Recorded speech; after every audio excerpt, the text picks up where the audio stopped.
Hello বন্ধুরা, সবাইকে good evening. সবাই এখন কি করছো বলো?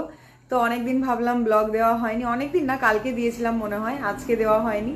তো ভাবলাম একটু একটা ভিডিও করি। তো এক্ষুনি ঘুম থেকে উঠলাম, মুখটা একটু ফোলা ফোলা লাগছে না? আমার না শরীরটা আজকে খুব একটা ভালো নেই, মনে হচ্ছে ঠান্ডা লেগে গেছে। দেখো মুখ চোখের অবস্থা, মাথা ব্যথা করছে, চোখ যন্ত্রণা করছে, কি আর বলবো। একটু দেরিতেই শুয়ে পড়েছিলাম ফোন ঘাঁটতে ঘাঁটতে। কেমন একটা পুজো পুজো মনে হচ্ছে, তাই না? সত্যি প্রকৃতির কি নিয়ম, মানে যখনই পুজো চলে আসে প্রকৃতির সবকিছু রূপ রং সব বদলে যায়। মানে পুরো বুঝিয়ে দেয় যে পুজো চলে এসছে, চারিদিকে কাশ ফুল, কত সুন্দর লাগছে, তাই না?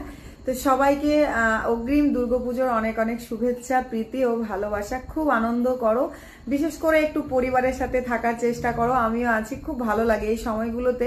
অনেকেই বাইরে থাকো তোমরা, মানে একটু পুজোতে আসো। কেউ চাকরি করো, কেউ ব্যবসা করো, কেউ বা প্রবাসী, সবাই এখন বাড়ি ফিরবে, খুব ভালো লাগে জানো তো। তো চলো, আমি এখন সন্ধ্যেবেলায় টিফিন করছি কি জানো তো, দুধ আর কেলক্স খাচ্ছি। তো চলো আমার মেয়ে কি করছে তোমাদেরকে একটু দেখিয়ে দিই, জানো তো। মাম্মা, মাম্মা, ও মাম্মা, মাম্মা কি খাচ্ছ? ও মাম্মা, দেখি কি খাচ্ছ, একটু বলে দাও। আচ্ছা চুপ চুপ, এত জোরে কথা বলছো, তুমি রেগে যাচ্ছ? তুমি কি খাচ্ছ একটু বলো, মা কি খাচ্ছ ওকে?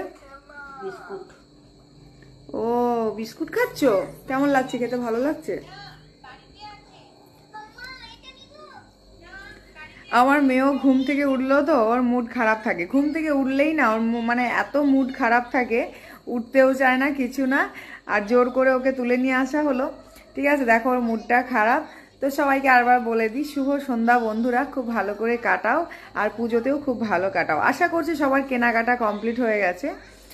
তো আমাকে অবশ্যই জানাবে কমেন্টসে। টাটা, বাই বাই, সবাই ভালো থেকো।